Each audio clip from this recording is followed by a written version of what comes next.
Yo, what's going on YouTube? Welcome back to another video. Today we're talking about the playoff game between Penn State and SMU.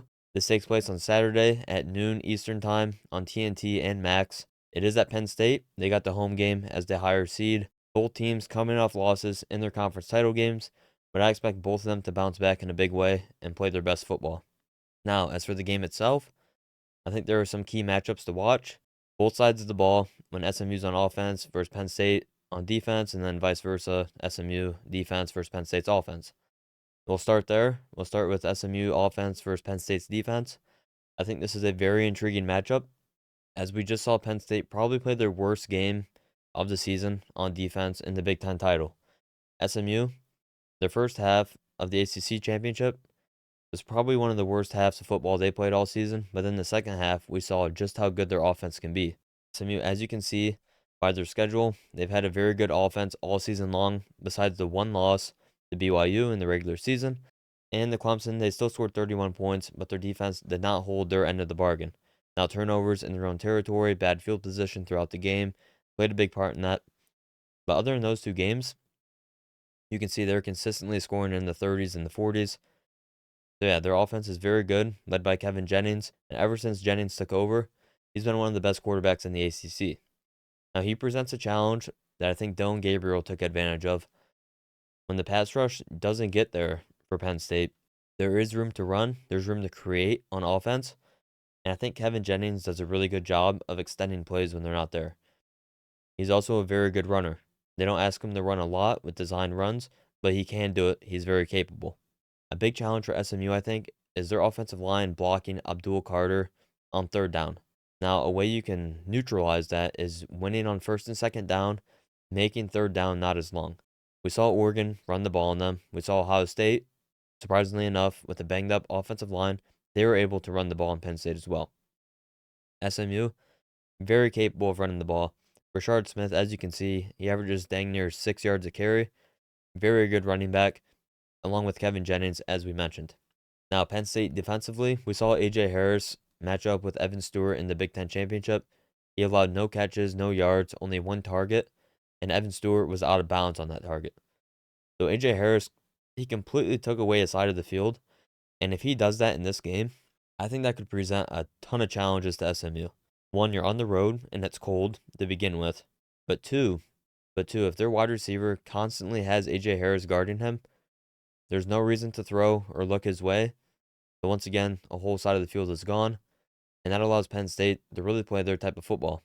Make it up front, dominate the run, or hope to dominate the run game, and then win on third down with Abdul Carter in their pass rush. It's going to be very key for SMU. I think the biggest key for them is that winning on first and second down, and then making it third and short, where you can still run the football effectively. Now flip it over to Penn State on offense. Like we said, they played a very bad defensive game against Oregon. As you can see, they let up 45 points. Now, on the flip side, they also scored 37. It's one of their best offensive games of the season, and a lot of people are saying it's probably the best their offense looked all year long. They ran the ball for a ton of yards, dang near 300 yards against the Ducks, and Drew Aller made a ton of big-time throws. He did have that costly interception, but other than that, he played a very good game. Now, headed into this game, obviously, they're probably going to rely on Tyler Warren even more than they did in the Big Ten title. And the reason I say that is SMU is a very good team at stopping the run.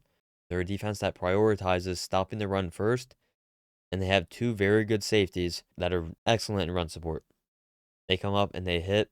They're not really known for coverage, but they do a good job in coverage, and I think that's a very intriguing matchup as well, having the safeties of SMU guarding Tyler Warren.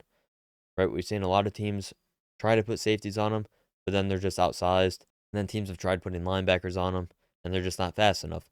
So I think SMU does present some challenges to Penn State, but nonetheless, Penn State, they're going to run the ball behind their amazing offensive line, a very underrated offensive line in my opinion. Run it until you can't, right? In these conditions, you have all the advantages, right? SMU's coming from Texas. They're not used to playing in the cold. You are. I think you have to take advantage of that. How do you do that? You run the ball. Now, Drew Aller, you mentioned him already, how he's coming off a very good game. I expect him to play at his best again. And part of that, I expect him to use his legs. I know he's not the best runner, but when he is asked to run, he does a very good job. As you can see down in the stats on the bottom here, Drew Aller, 72 carries, 279, and 6 touchdowns. Now, the yards may be down because of sack yardage. I'm not sure if those are accounted for, but if they are, that's still pretty good to have dang near 300 yards. When Penn State gets in the red zone, I think Drew Aller's legs could be the difference between field goals and touchdowns. In a game like this, who knows if it's a shootout or not? Obviously, a lot of people didn't expect Penn State and Oregon to be 45-37. A lot of people aren't expecting this to be in that type of game, 45, 30 points for each team. But if it is, you want to score touchdowns and not kick field goals. Now, my overall prediction for the game with the score, I think Penn State's going to win. I do think it's going to be close. I say 31-24 or 31-21 would be my prediction. I just think Penn State found something on offense last game. I think they found a bright spot. Running the football, play action, Tyler Warren, let Drew Aller throw it on 3rd and long confidently, I think you could say. He looked very confident. Now, even though I did pick Penn State to win, I think SMU is going to show up. I think they're going to be ready to play, especially after a loss. I think they have all the motivation to come out and play their best football. Brett Lashley, one of the best coaches in college football as well. You have a good quarterback. And heck, you came back against a very good Clemson defense. You can do it against Penn State. And we're just going to have to wait and see what happens. I'm very excited for this game. Let me know down in the comments what you guys think. Who's going to have a better game? I think it's going to come down to quarterbacks. Drew Aller versus Kevin Jennings. Who do you guys think is going to have a better game? Let me know down in the comments. Also, who do you think is going to win? And before you head out, be sure to leave a like and subscribe to the channel if you're new. We're on the road to 1,000 subs. It's greatly appreciated if you do subscribe. And with that, I'll see you on the next video.